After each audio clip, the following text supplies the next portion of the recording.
शुभ प्रभात बच्चों, कैसे हो आप सब लोग। बेटा आज हम करेंगे आपके क्षितिज भाग 2 का लेसन नंबर 13 जिसका नाम है मानवीय करुणा की दिव्य चमक।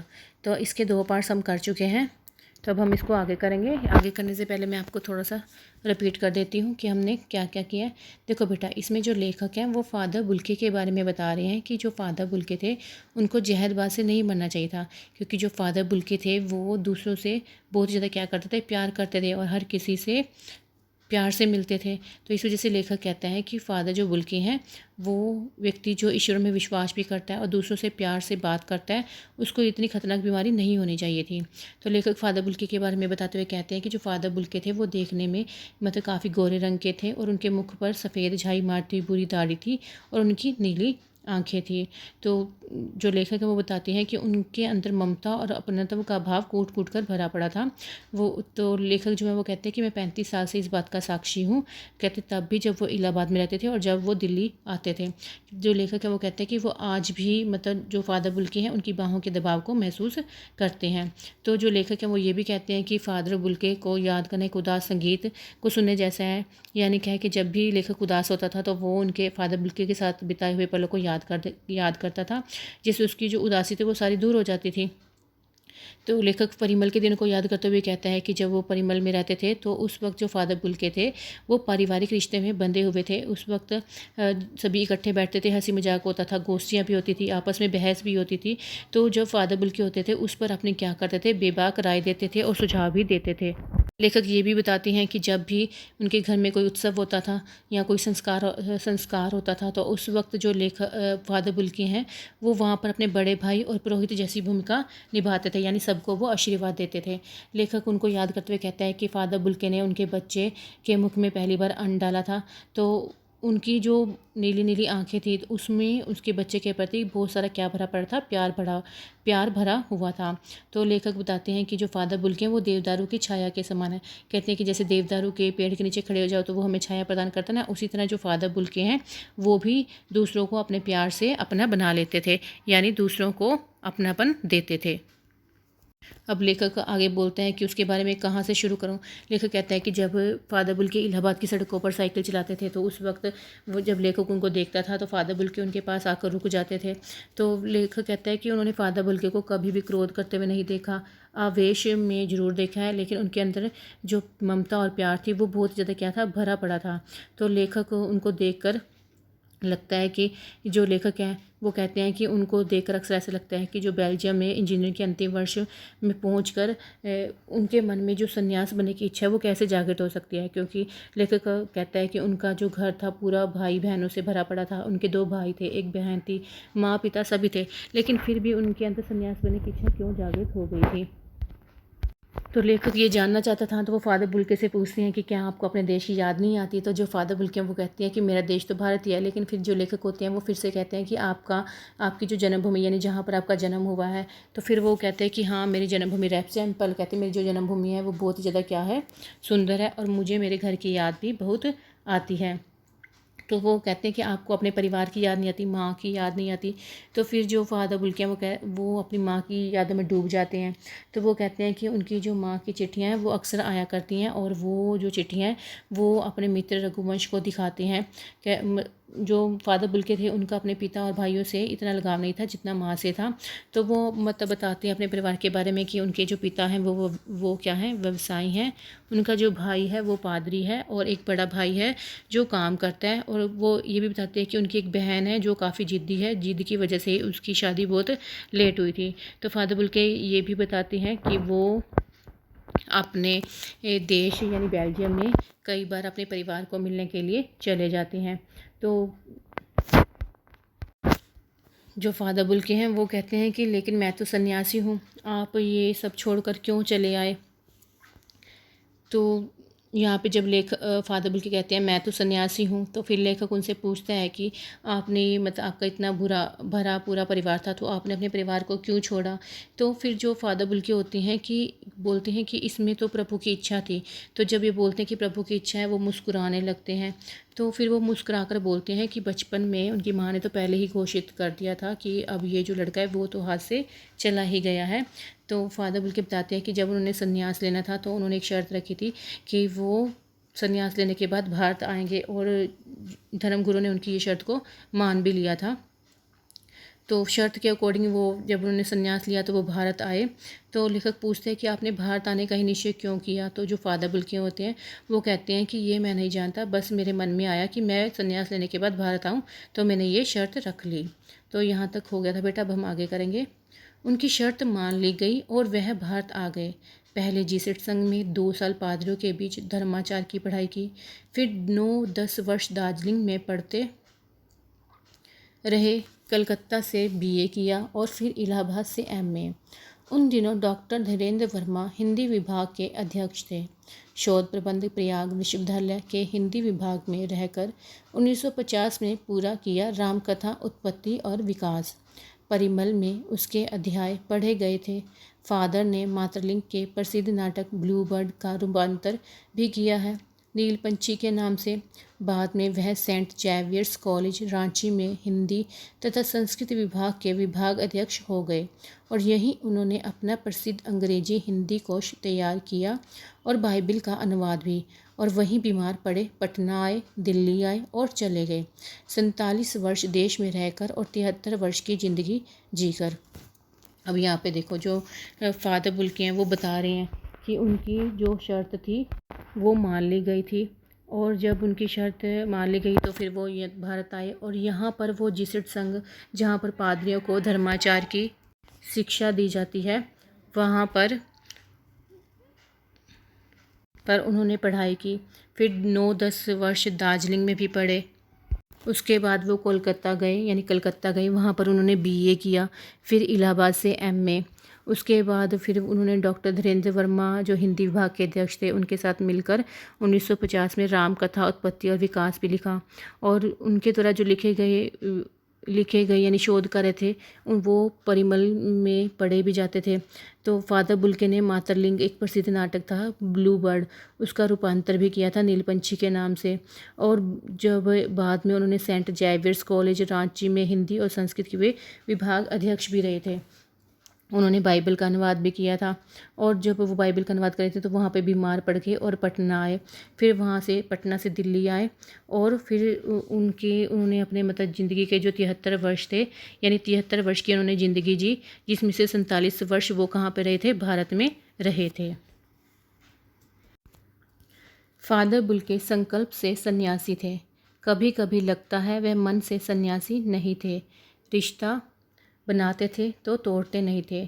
10 साल बाद मिलने के बाद भी उसकी गंध महसूस होती थी। वह जब भी दिल्ली आते ज़रूर मिलते, खोज कर समय निकाल कर, गर्मी सर्दी बरसात झेल कर मिलते, चाहे 2 मिनट के लिए ही सही। यह कौन सन्यासी करता है। उनकी चिंता हिंदी को राष्ट्रभाषा के रूप में देखने की थी।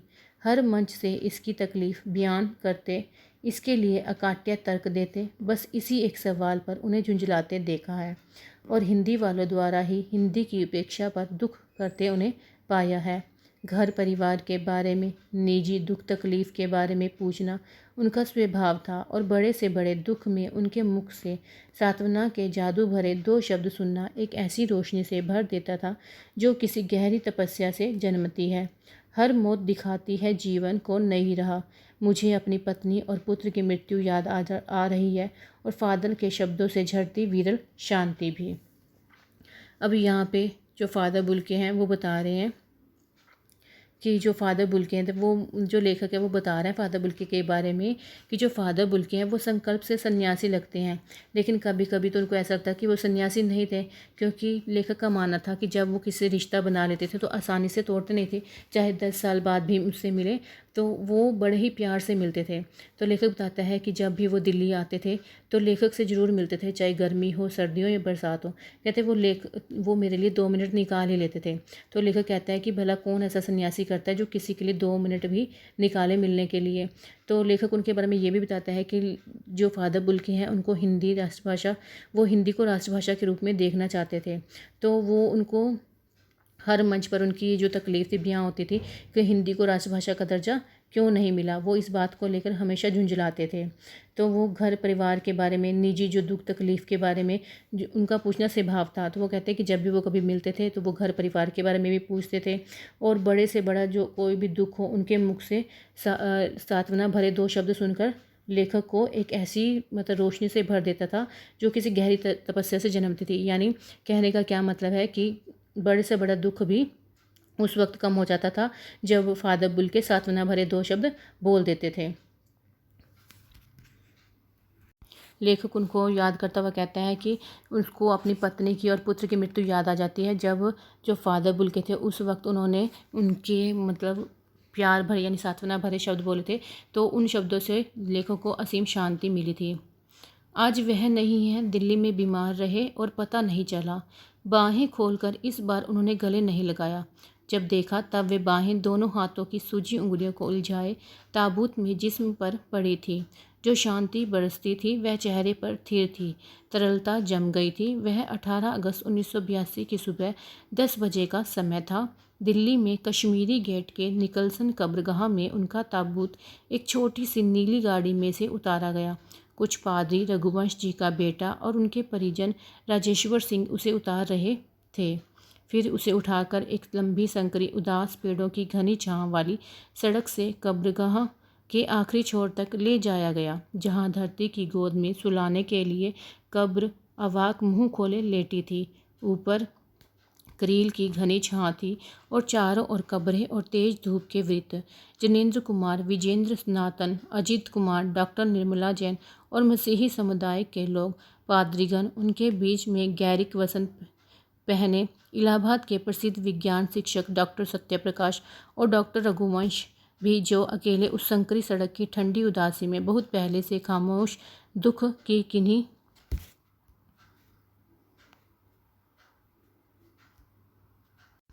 अपरिचित आहटों से दबे हुए थे, सिमट आए थे कब्र के चारों तरफ।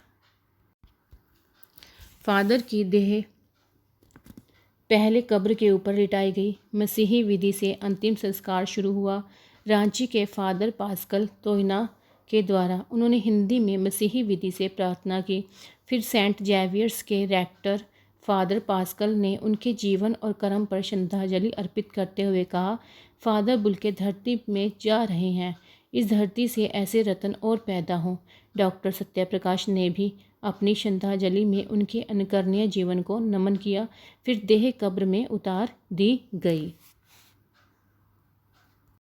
अब यहाँ पे जो लेखक है वो फादर बुल्के के बता रहे हैं कि आज जो फादर बुल्के हैं वो नहीं रहे, क्योंकि जो फादर बुल्के थे वो दिल्ली में बीमार हो गए थे और लेखक को पता भी नहीं चला था। तो लेखक कहता है कि आज उन्होंने उनको बाहें खोलकर गले भी नहीं लगाया था, क्योंकि उनके जो बाहों के दोनों हाथ थे, उनकी जो उंगलियाँ थी वो काफ़ी सूजी हुई थी, और उनका जो जिस्म था वो किस में पड़ा हुआ था, ताबूत में पड़ा हुआ था। यानी उनकी जो लाश थी वो ताबूत में थी और उनके चेहरे पर एक असीम ही शांति क्या थी, छाई हुई थी। तो लेखक बताता है कि 18 अगस्त 1982 की सुबह के 10 बजे का समय था। उस वक्त दिल्ली का जो कश्मीरी गेट था वहाँ से उनकी कब्रगाह को निकाला गया और एक ताबूत की छोटी सी नीली गाड़ी में से उतारा गया। और जब उनकी कब्र को उतारा गया तो कुछ पादरी भी थे और रघुवंश जी का बेटा भी था और उनके कुछ रिश्तेदार भी थे और राजेश्वर सिंह, उन सब ने मिलकर जो फादर बुल्के का जो ताबूत था वो उन सब ने उसको उतारा था। फिर उसे उठाकर एक लंबी सकरी उदास पेड़ों की घनी छांव के वाली सड़क से कब्रगाह के आखिरी छोर तक उसको ले गए थे, और वहाँ पर धरती की गोद में उन्हें सुलाने के लिए सब एक दूसरे की तरफ देख रहे थे, क्योंकि कहने का क्या मतलब, जो फादर बुल्के थे वो उनकी डेथ हो चुकी थी और सभी मिलकर उनकी जो कब्र थी यानी उनका जो ताबूत था उसको लेके सभी जाने लगे, और उनकी जो कब्र थी उनकी चारों ओर मतलब क्या था, एक तरह से उनकी कब्र के चारों ओर क्या थी, और भी ज़्यादा मतलब कब्रें थी, और वहाँ पर करील की घनी छाँव भी थी और तेज़ धूप भी थी। तो लेखक बताता है कि वहाँ पर जिनेंद्र कुमार, विजेंद्र नाथन, अजीत कुमार, डॉक्टर निर्मला जैन, कहते जो मसीही समुदाय के लोग थे वो सब वहाँ पर आए हुए थे। उनमें से एक प्रसिद्ध विज्ञान शिक्षक डॉक्टर सत्यप्रकाश भी थे और डॉक्टर रघुवंश भी थे। तो इन सब ने मिलकर जो फादर बुल्के थे उसकी देह यानी फादर बुल्के की देह को कब्र में लिटाया और फिर मसीही विधि से उनका अंतिम संस्कार शुरू कर दिया। वहाँ पर जो रांची के जो फादर पास्कल थे, उन्होंने वहाँ पर क्या की, एक मतलब प्रार्थना पढ़ी, और प्रार्थना पढ़ने के बाद जो फादर बुल्के थे उनको धरती में यानी उनकी कब्र में लिटाया गया। और जो लेखक है वो कहते हैं कि धरती का ऐसा रत्न जो आज पैदा नहीं होगा, यानी कभी भी पैदा नहीं होगा, आज उसका क्या हो गया, अंत हो गया है। फिर ऐसे करते हुए उनकी जो कब्र थी उसको क्या किया गया, नीचे उतार दिया, यानी उनको दफना दिया गया। मैं नहीं जानता इस सन्यासी ने कभी सोचा था या नहीं कि उसकी मृत्यु पर कोई रोएगा, लेकिन उस क्षण रोने वालों की कमी नहीं थी। नम आंखों को गिनना सियाही फैलाना है। अब देखो जो फादर बुल्के हैं उनके बारे में जो लेखक है वो कहता है कि उन्हें सोचा भी नहीं था कि जो फादर बुल्के हैं वहाँ पर रोने वालों की कमी होगी, नहीं होगी। कहने का क्या मतलब है, जो लेखक है वो सोचता है कि फादर बुल्के ने कभी ऐसे सोचा भी नहीं होगा कि जब उनकी मृत्यु होगी तो उस वक्त वहाँ पर रोने वाले बहुत सारे लोग होंगे। इस तरह हमारे बीच से वह चला गया जो हम में से सबसे अधिक छायादार, फल फूल गंध से भरा और सबसे अलग, सबका होकर सबसे ऊंचाई पर मानवीय करुणा की दिव्य चमक में लहराता खड़ा था, जिसकी स्मृति हम सबके मन में जो उनके निकट थे किसी यज्ञ की पवित्र आग की आँच की तरह आजीवन बनी रहेगी। मैं उस पवित्र ज्योति की याद में श्रद्धानत हूँ। अब देखो यहाँ पे जो लेखक है वो बता रहे हैं कि किसी ने ये भी नहीं सोचा था कि जो फादर बुल्के हैं, जिनकी छाया एक देवदार वृक्ष की तरह लग रही थी, जो दूसरों के लिए एक प्रेरणा थे, जो सबके साथ मतलब प्यार से मिलते थे, जिनके दिल में सबके लिए प्यार था, वो ऐसा मतलब जो मानवीय करने की एक दिव्य चमक थी, वो एकदम से ऐसे छोड़कर चले जाएंगे। तो कवि कहता है कि उनकी जो यादें हैं वो सबके मन में रहेंगी, एक यज्ञ की पवित्र अग्नि की तरह। कहते हैं कि जब यज्ञ की पवित्र अग्नि जलती है तो सारे पाप क्या होते हैं, एक तरह से जलकर क्या हो जाते हैं, राख हो जाते हैं, और इंसान का जो मन होता है वो शुद्ध हो जाता है। उसी तरह जो फादर बुल्के की यादें हैं, जब किसी को भी याद आएगी तो वो व्यक्ति क्या हो जाएगा, एक तरह से अंदर से पवित्र हो जाएगा, क्योंकि उनकी जो यादें हैं वो यज्ञ की पवित्र की अग्नि की तरह हैं। तो लेखक कहते हैं कि मैं ऐसे इंसान को जिसके मन में दूसरों के प्रति प्यार था, ममता थी, उसके प्रति मैं श्रद्धा नत हूँ, यानी अपने मस्तक को झुकाता हूँ। तो बेटा लेसन हमारा यहाँ पे ख़त्म हो गया है। ओके बेटा।